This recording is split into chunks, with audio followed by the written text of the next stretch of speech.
Perkenalkan, namaku Andi. Aku adalah seorang pemuda berusia 30 tahun yang berprofesi sebagai agen tour dan travel yang ada di kotaku. Masih sangat teringat jelas di kepalaku. Malam itu berbeda dari biasanya.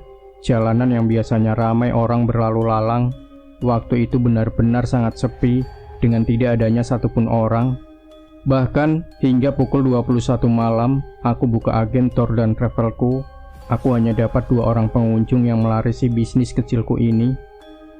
Namun untungnya, di tengah-tengah aku sedang melamun memikirkan situasi, tiba-tiba aku dihampiri oleh seorang wanita muda yang entah dari mana datangnya.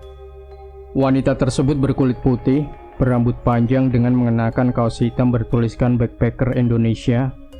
Malam itu sosok wanita tersebut tiba-tiba datang di hadapanku dengan langsung mengagetkanku. "Malam, Mas," ucap wanita tersebut.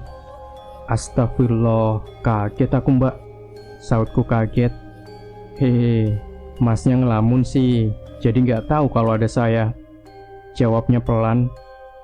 "Iya tah, hehe, maaf ya Mbak, aku tadi nggak lihat kanan kiri, tahu-tahu Mbaknya ada di depanku," ucapku polos. "Mau nanya-nanya boleh Mas," saut wanita tersebut mengalihkan topik pembicaraan. "Silakan Mbak, ada yang bisa saya bantu," sahutku. "Jadi gini Mas, nama saya Lina, saya di sini sama teman-teman dari Sumatera. Tujuan saya ke sini mau naik gunung yang ada di belakang itu, kira-kira bisa nggak ya?" ucapnya. "Gunung mana sih Mbak?" jawabku bingung. "Itu loh Mas, gunung yang kelihatan dari sini," ucapnya sambil menunjuk ke arah gunung yang memang terlihat megah dari belakang ruko kecilku ini. "Oh ya, bisa Mbak. Kenapa nggak bisa? Mbaknya tinggal ke pos pendakian, terus naik deh," jawabku. "Nah, itu masalahnya Mas. Saya dan teman-teman belum pernah sama sekali mendaki gunung itu, jadi butuh guide," sahutnya. Malam itu entah apa yang ada di pikiranku. Aku yang memandang momen itu bisa digunakan sebagai kesempatan mencari tambahan penghasilan. Tanpa pikir panjang, aku pun seketika menawarkan diriku untuk mengantar wanita tersebut naik ke gunung yang ada di kotaku itu. "Oh, bisa Mbak. Saya biasanya juga ngantar tamu naik gunung itu kok," jawabku pura-pura. "Lumayan nih buat nambah penghasilan. Toh aku sering banget naik gunung itu, nggak mungkin nyasar lah," pikirku dalam hati. "Beneran Mas?" sahut wanita tersebut. "Iya Mbak," jawabku. "Tapi start pendakiannya malam hari bisa kan Mas? Siangnya saya mau belanja dulu buat oleh-oleh orang di rumah. Kalau belanjanya turun dari gunung, takut capek," imbu wanita tersebut. "Bisa Mbak," jawabku singkat. Dan singkat cerita, setelah bernegosiasi dan melanjutkan obrolan yang lebih intens, akhirnya aku dan Lina sepakat untuk melakukan pendakian keesokan harinya dengan memulai pendakian di malam hari. Dan akhirnya waktu pendakian pun tiba.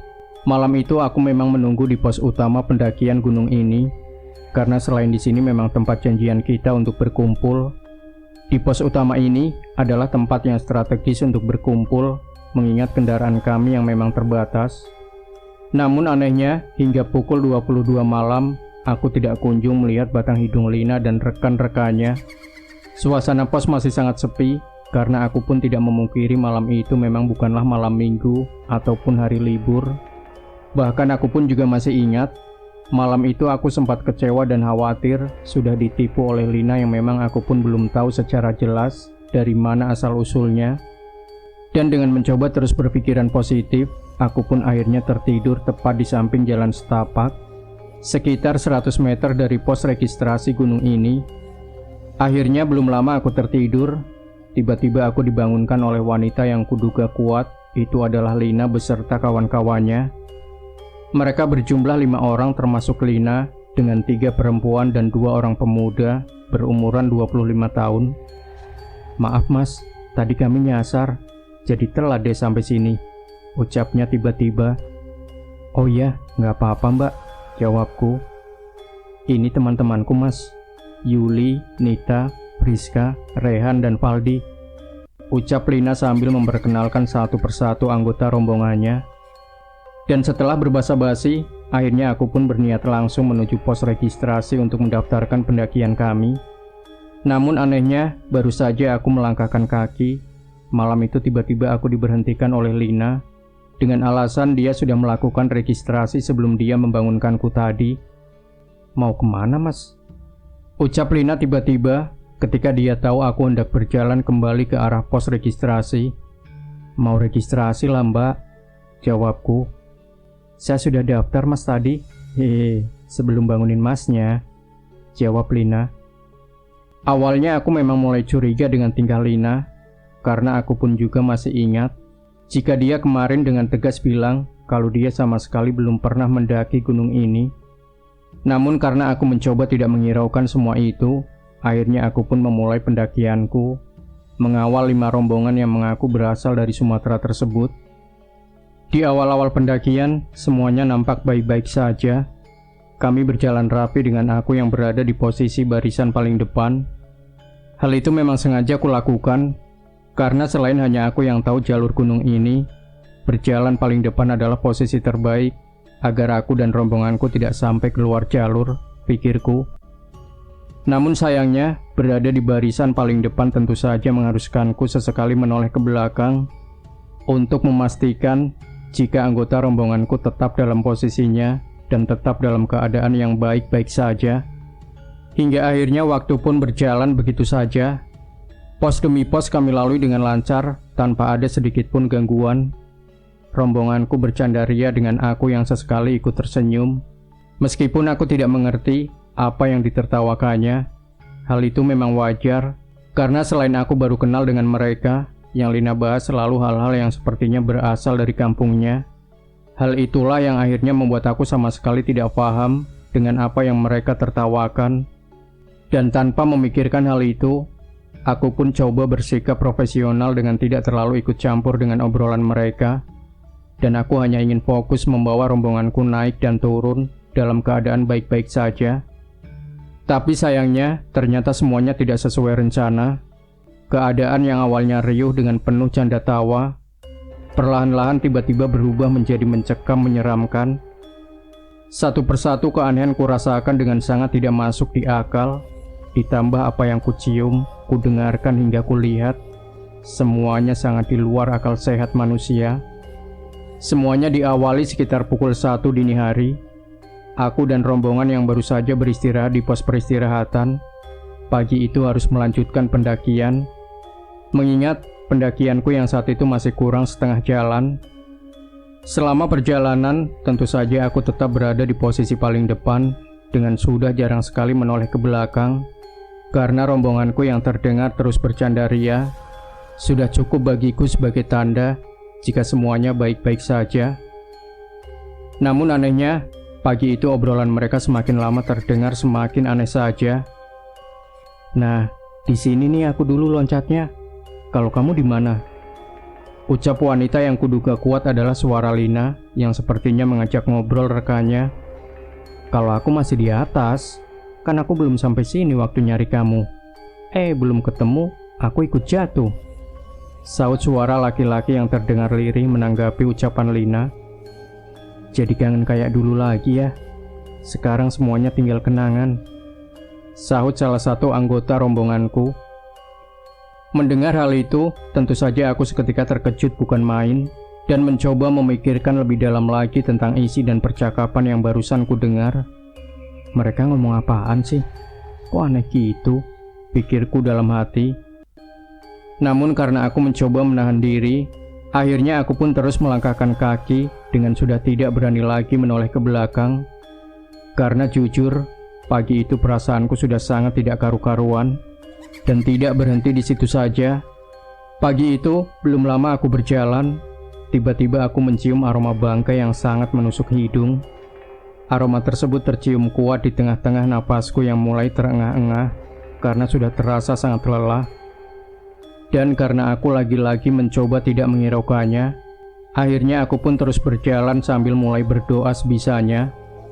Anehnya, ketika aku berjalan sambil berdoa, tiba-tiba aku tidak lagi mendengar suara rombonganku yang tertawa ataupun bercengkrama. Semuanya terdengar sepi, seolah malam itu aku berjalan hanya seorang diri. Jangankan suara tawa, suara langkah kaki pun malam itu aku tidak lagi mendengarnya. Merasakan hal itu, tentu saja aku seketika terkejut dan langsung menoleh ke arah belakangku dengan maksud ingin memastikan keadaan rombonganku. Namun anehnya, ketika aku menoleh ke belakang, semua rombonganku saat itu benar-benar masih ada di belakangku. Mereka semuanya diam sambil menatapku dengan tatapan yang sangat sayu. Wajah mereka terlihat putih pucat dengan tidak ada satupun yang terlihat tersenyum ataupun bahagia. Dan karena pagi itu aku mulai khawatir dengan keadaan mereka, akhirnya aku pun memutuskan untuk berhenti dan beristirahat di jalur pendakian gunung yang kudaki tersebut. "Kalian gak apa-apa?" tanya aku. Semuanya tetap diam. "Lina masih kuat, Lin," imbuhku. "Capek, Mas," jawabnya lirih. "Bagaimana kalau kita diriin tenda di sini aja? Besok kalau David, kita lanjut lagi. Apa gimana enaknya? Ini kan udah jam 3 pagi. Nanti kita istirahat sampai jam 7. Terus kita lanjut, mungkin sampai puncak jam 10-an. Nah, sore harinya kita turun. Gimana?" usulku. Anehnya, tanpa menjawab pertanyaanku, mereka seketika terlihat mengeluarkan tendanya masing-masing dan mulai menata tenda yang akan digunakan untuk beristirahat. Dan di situ, sebenarnya aku sudah mulai merasakan kalau ada yang tidak beres dengan rombonganku. Aku mulai curiga dengan apa yang mereka lakukan. Semuanya semakin lama semakin terlihat aneh, tidak masuk di akal. Dan tidak berhenti di situ saja. Isi barang bawaannya pun terlihat aneh dan sangat asing di mataku. Pertama, mereka sangat lihai merakit tenda dan bisa dikatakan sudah profesional. Kedua, rokok yang dibawa laki-laki di rombonganku tersebut adalah rokok jadul yang sepertinya sudah tidak diproduksi lagi di tahun ini. Aku terakhir melihat rokok tersebut waktu ayahku masih muda dahulu. Ketiga, tidak ada satupun dari mereka yang terlihat membawa handphone. Mereka malah membawa radio jadul. Hal itu tentu saja memberikan pertanyaan tersendiri bagiku. Mana mungkin di tahun ini anak-anak muda seperti mereka tidak memiliki ponsel? Dan yang paling membuat aku terkejut adalah kaos yang digunakan salah satu rombonganku ada yang bertuliskan Ekspedisi Gunung, kemudian nama gunung yang kudaki ini, tahun 1967. Melihat semua keanehan itu, tentu saja aku seketika langsung kaget dengan diiringi tubuhku yang ikut bergetar tidak karuan. Jantungku berdetak kencang dengan keringatku yang saat itu mulai keluar bercucuran. Dan dengan tetap menahan semua itu, akhirnya aku pun mempercepat tanganku untuk mendirikan tendaku. Dan tanpa lama-lama lagi, setelah tendaku berdiri, akhirnya aku pun masuk ke dalam tenda dengan tanpa memperdulikan mereka lagi. Selama di dalam tenda, tentu saja aku hanya diam dengan terus mendengarkan isi dari obrolan rombonganku tersebut. Di situ aku seolah-olah sudah tidak lagi dianggap ada oleh rombonganku. Mereka terus tertawa-tawa bercerita. Bahkan juga tidak jarang mereka terdengar menangis-nangis entah kenapa. Pagi itu benar-benar pagi yang tidak akan pernah aku lupakan selama hidupku. Detik demi detik kulalui dengan penuh rasa ketakutan. Jangankan mengantuk, rasa lelah dan lapar pun pagi itu sudah tidak terasa lagi. Bagaimana tidak, pagi itu aku ternyata bersama rombongan yang kuduga kuat adalah rombongan pendaki hantu. Dan puncaknya, sekitar pukul 4:30 pagi, aku mendengar aktivitas mereka. Sepertinya mereka terdengar sedang membereskan tendanya.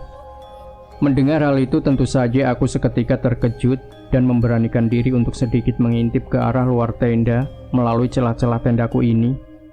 Dan ketika aku melihat ke arah luar, mataku seketika terpana, jantungku berdetak kencang, bahkan aku merasakan jika aku telah kencing di celana. Bagaimana tidak, pagi itu aku melihat mereka dengan bentuk yang sudah sangat tidak karu-karuan. Lina yang awalnya kulihat sebagai wanita cantik, pagi itu tiba-tiba berubah menjadi sosok pendaki yang sangat menyeramkan. Rambutnya tinggal separuh, dengan separuhnya yang sudah habis bersimbah darah. Tentu saja sudah cukup untuk membuat aku tidak lagi bisa bergerak karena syok ketakutan. Dan tidak berhenti di situ saja. Pagi itu aku juga melihat dengan mata kepalaku sendiri. Teman-teman Lina tersebut ada yang terlihat telanjang bulat dengan tubuh yang penuh bercak-bercak hitam. Ada juga yang berwajah busuk, kakinya pincang, dan masih banyak lagi yang mungkin tidak bisa aku ceritakan di sini. Mereka semua terlihat sibuk merapikan tendanya, yang ternyata tenda itu pun sudah terlihat sobek, rusak, dan sangat tidak layak jika masih digunakan. Dan karena aku sudah tidak kuat lagi melihat semua itu, akhirnya aku pun kembali masuk ke dalam sarungku dan memejamkan mata sambil menahan getaran tubuhku yang saat itu semakin kencang luar biasa. Ya Allah, ya Allah, ya Allah, rintihku. Dan akhirnya setelah beberapa lama kemudian, aku benar-benar mendengar mereka berpamitan kepadaku dari arah luar tendaku. Terima kasih sudah mengantar kami, ucap wanita yang kuduga kuat adalah suara Lina. Meskipun aku mendengarnya dengan lirih, tapi aku masih bisa mendengar dengan jelas jika suara tersebut adalah suara Lina. Dia adalah wanita pertama yang datang ke rukoku dan meminta aku mengantarnya ke sini. Dan akhir cerita, sekitar pukul 6 pagi, aku pun bergegas membereskan tendaku dan segera pergi dari tempat tersebut. Langkah kakiku kupercepat dengan pikiran yang sudah melayang kemana-mana, membuat rasa lelahku pagi itu benar-benar seolah menjadi sangat tidak terasa. Sesampainya di pos registrasi, tentu saja aku kembali memastikan riwayat pendaftaran yang katanya sudah didaftarkan oleh Lina sebelum aku naik kemarin malam. Dan ternyata, semua itu memang tidak ada dan tidak pernah ada. Menurut petugas loket, tidak ada pendaki yang mendaftar untuk mendaki di malam hari. Misalnya ada pendaki naik, tapi tidak mau daftar, pasti kita hadang, Mas. Kan aksesnya cuma lewat sini. Lagian kemarin kan malam Jumat Kliwon. Mana mungkin ada pendaki berani naik malam-malam. Aku taunya sih cuma Masnya yang lewat depan sini. Terus karena aku kira Masnya mau naik besok, ya sudah, aku biarkan. Ketika aku tahu Masnya tiduran di pinggir jalan itu. Terang petugas loket tersebut menjelaskan. Mendengar hal itu, aku pun seketika terduduk lemas sambil terus memikirkan apa yang sudah kulalui semalam. Dan akhir cerita, akhirnya aku pun pulang dengan keadaan tetap melamun sepanjang jalan. Rasa syukur dan penyesalan semuanya bercampur menjadi satu, hingga aku pun tidak tahu apa yang aku rasakan waktu itu. Dan hingga cerita ini kutulis, aku terkadang masih melihat sosok pendaki yang kuantar tersebut mampir ke dalam mimpiku. Semuanya nampak jelas, seolah ingin memberitahuku jika mereka adalah rombongan pendaki yang telah meninggal di gunung tersebut beberapa puluh tahun yang lalu. Akhir-akhir ini, aku sempat sengaja kembali ke gunung tersebut bersama sahabatku untuk sekedar mengirim doa di mana aku terakhir berpisah dengan mereka. Karena aku pun yakin, pasti ada satu alasan yang membuat Lina mendatangiku dan memintaku untuk mengantarkannya kembali ke gunung waktu itu. Terlepas dari itu semua, hendaknya kita selalu berdoa dimanapun kita berada, agar kita senantiasa dijauhkan dari segala mara bahaya.